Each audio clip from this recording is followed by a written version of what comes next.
Punch and Judy, a short story by Christopher Morley. When Judy Cronin first saw the topless towers of Manhattan rising into the lilac vagueness of a foggy winter morning, she passed into a numb and frightened daze. Standing on the steerage deck of the Celtic, she peered tremulously at those fantastic, impossible profiles of stone. Perhaps you don't know what it is to be thrown, ignorant and timid, into a place where everything is utterly strange, particularly a place as huge, violent, and hasty as New York. Judy, aged 21, from a little village near Queenstown, was incapable of distinguishing, in the roaring voice of the city, that undertone of helpful kindness that is really there. On the same steamer came the widow of a famous Irish recusant and hunger striker, and there were 10,000 people massed in West Street to cheer her. Judy heard the shouts of the crowd and saw the lines of policemen on the pier. There was some of that quiet but menacing scuffling with which the various branches of the English-speaking world show their esteem for each other. Judy was not familiar with that definition of a patriot as one who makes trouble for his harmless fellow citizens, but it looked as though she was blundering into some more of the tribulations they had had at home.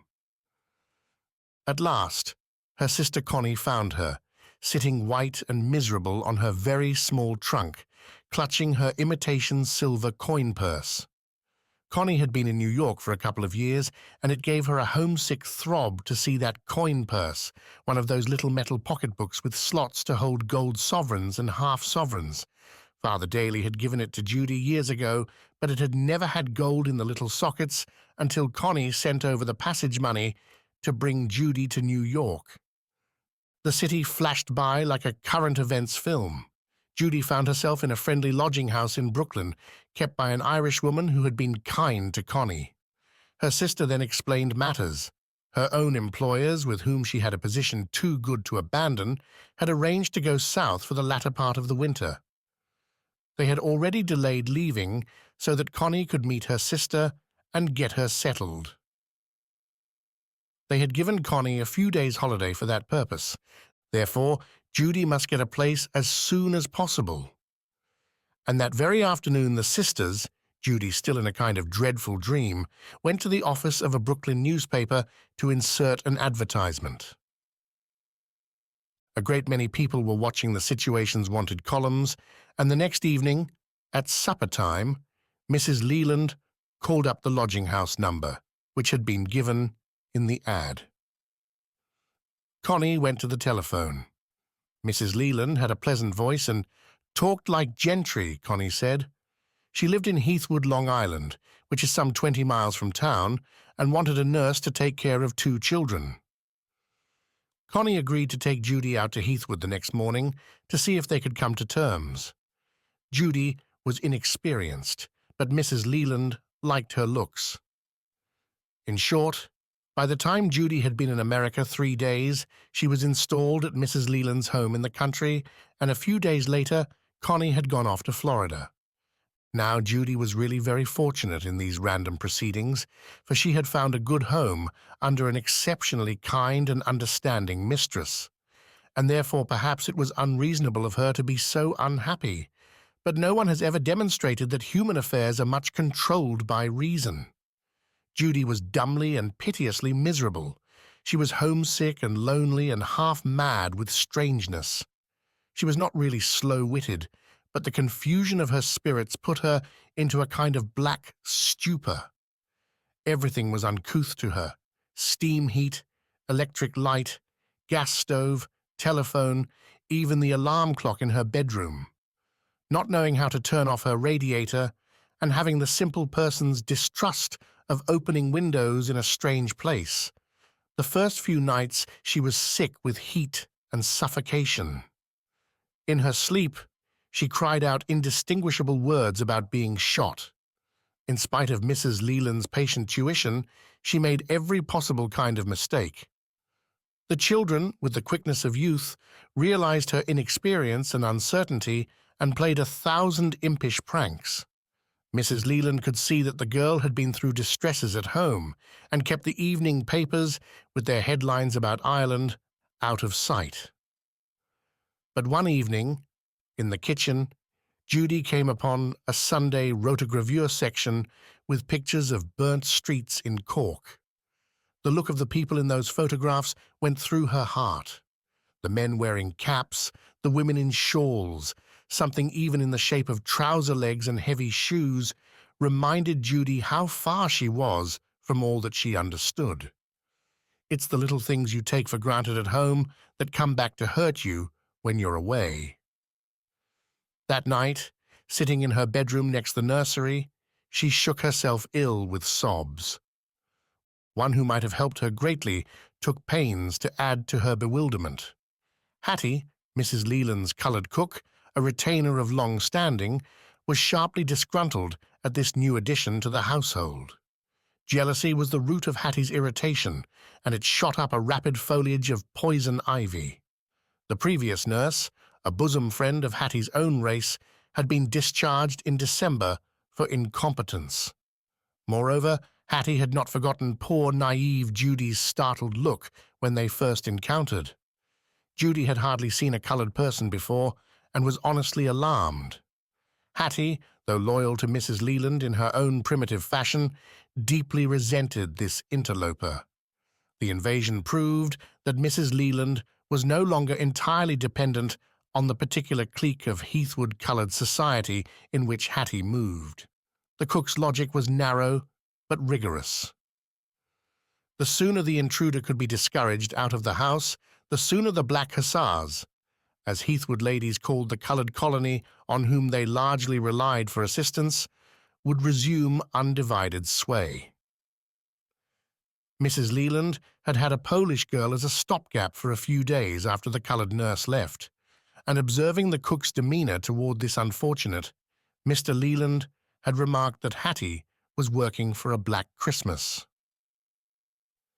So Hattie, who was sharp-tongued and very capable, hectored Judy whenever she entered the kitchen, and by all the black arts at her command, which were many, added to the girl's distress.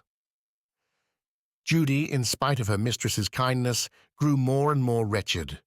As Mr. Leland said in private, pursuing the train of his previous pun, the maids were black and blue. Mrs. Leland, much goaded by domestic management and the care of a very small baby, began to wonder whether she had not added another child to look after rather than lightening her burdens. And then she saw that Judy was on the verge of nervous collapse. She tried to hearten the girl by giving her an extra holiday. Judy was given some money, packed off to the station in a taxi, and sent on her maiden trip to town, in the hope that city sights and shop windows would revive her interest in life. Mrs. Flaherty, the lodging-house lady in Brooklyn, was telephoned to and promised to send her small boy to meet the girl at the station. It happened to be the eve of the genial St. Valentine's Day. Shop windows were gay with pleasantly exaggerated symbols of his romantic power. Winter afternoons in the city are cruel to the unfortunate. For the throng of the streets, the light and lure of the scene, make loneliness all the worse if there is trouble in your heart. Judy sat in the waiting room of the Long Island terminal in Brooklyn, and tears were on her face. She had somehow missed Mrs. Flaherty's lad. Then she had tried to find her way to the lodging house, but grew more and more frightened and bewildered as she strayed. Giving that up, she had gone into a movie, and there for a while she had been happy. The favorites of the screen are the true internationalists. They speak a language, crude though it often is, which is known from Brooklyn to Bombay. But then pictures were shown of scenes in Ireland. She came out with cold hands and wandered vaguely along the streets until dusk. Finally, in despair, she groped back to the station at Flatbush Avenue and sat forlornly on a bench, too weary and sorry even to ask how to get home. With the unerring instinct of the stranger for choosing the wrong place, she had blundered into the downstairs station by the train gates, missing the waiting room above where departures are duly announced by orotund men in blue and silver. In that chilly cavern she sat, dumbly watching the press of homeward commuters laden with parcels and papers. Red signboards clattered up and down over the iron gates, and she puzzled doubtfully over such names as Spionk and Far Rockaway. The last somehow recalled a nursery rhyme and made her feel even more lost and homesick. Occasionally, with a gentle groan and rumble, an electric train slid up to the railing and stared at her with two fierce, hostile eyes. The soda fountain in the corner was doing a big business. Timidly, she went over, feeling cold, and asked for tea. To her amazement, there were no hot drinks to be had. The people, all gulping iced mixtures, stared at her curiously. Sure, this is a mad country, she thought. The clock telling the time was the only thing she could properly understand. So it was the clock, at last, that brought her to startled action. It was getting late. A tall, good-looking fellow in a blue uniform came out of a room at the back of the station, carrying two lighted lanterns. He halted not far from where she was sitting and compared his watch with the Western Union clock. Of all the hundreds she had seen, he was the first who looked easily questionable. With a sudden impulse, Judy got up, clutching her coin purse. "If you please, where will I be after taking the train to Heathwood?" she said nervously. "Heathwood?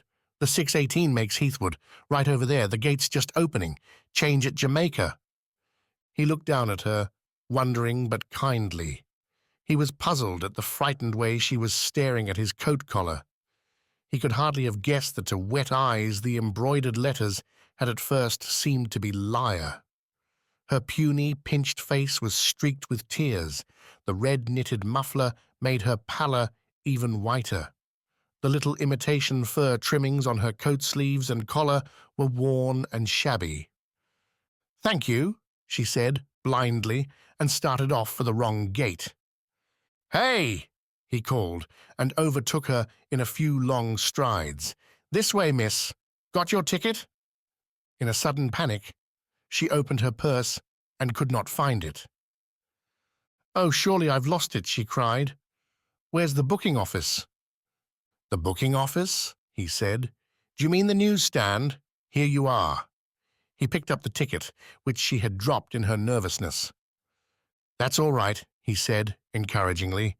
"This train, over here. I'm one of the crew. I'll see you get there. Don't worry."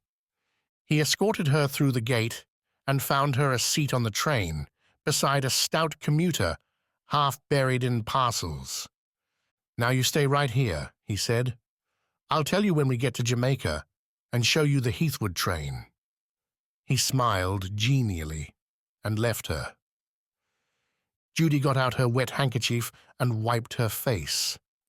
As the train ran through the tunnel, she wished she had been on the inside of the seat, for the dark window would have been useful as a mirror. "He saw me crying," she kept repeating to herself. The man beside her blanketed himself with a newspaper, and the pile of packages on his knees kept sliding over onto her lap. But she was oblivious. She was thinking of the tall man in blue with the queer cap. How kind he had been. The first real kindness she had met in all that nightmare afternoon. Presently he came through the car. She could see him far down the aisle, leaning courteously over each seat. At first she thought he was just saying a friendly word to all the passengers. "Sure, that's like him," she said to herself. "He has a grand way with him." Then she saw that he was punching tickets with a silver clipper. "Glory, it's the guard himself," she thought.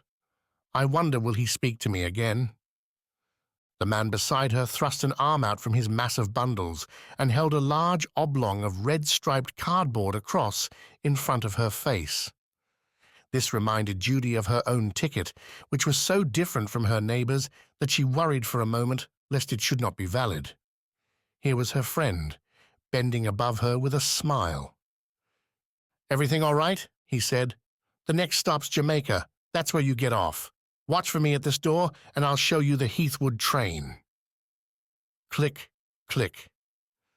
The two tickets were punched and he went on. Judy shut up her coin purse with a snap and began to notice the hat worn by the lady in the seat in front. At Jamaica, she found him in the vestibule, his head overtopping the pushing crowd. "This way," he said, and led her quickly across the platform. "Jack," he said to the brakeman on the other train, "tell this lady when you get to Heathwood." "Well, Judy," said Mrs. Leland when her nursemaid got back to the house, "how much better you look. Did you have a good time?" "Oh, a grand time," said Judy. Her face had a touch of colour, and indeed even her awkward bog-trotting gait seemed lighter and more sprightly. "That's good," said her mistress. "You'd better run down and get some supper before Hattie puts everything away. You can put Jack to bed after you've had something to eat." "Pretty late for supper," grumbled Hattie as Judy came into the kitchen. "Don't you think I got nothing to do but wait on you?" "I'll get my own supper," said Judy politely. "Don't you bother." "You've got a head on your shoulders," said Hattie, banging some dishes onto the kitchen table. "Why'n't you use it and get back on time?" "The black banshee's up in arms again," said Judy to herself. "I'll hold my peace." "That's the trouble with foreigners," growled Hattie. "They ain't got no sense. These Irish micks come over here, putting on airs where nobody wants 'em." Judy's sallow cheek began to burn a darker tint. "Ah, nabochlish," she said. "There's somebody loves me at any rate." She hurried through supper and ran upstairs to put Jack to bed. The 6-year-old was amusing himself by snapping open and shut something that gleamed in the lamplight. "Here," she said. "What are you doing with Judy's purse?" Jack looked up in surprise. It was the first time that he had heard that note of command in the meek Judy's voice. "I found it on your bureau," he said. "Well, leave it be, darling." She took it from him. "Glory above, what's become of—" She fell on her knees on the floor and began searching. "Ah, here 'tis!" she cried gladly. From the rug she picked up a tiny red cardboard heart and replaced it carefully in one of the sockets of her purse. "What is it?" said Jack, yawning. "Sure, it's my valentine," said Judy. "It ain't many girls that gets a valentine from a big handsome man like that the first time he sees them. I've often wondered how many of the Long Island trainmen use a heart-shaped punch."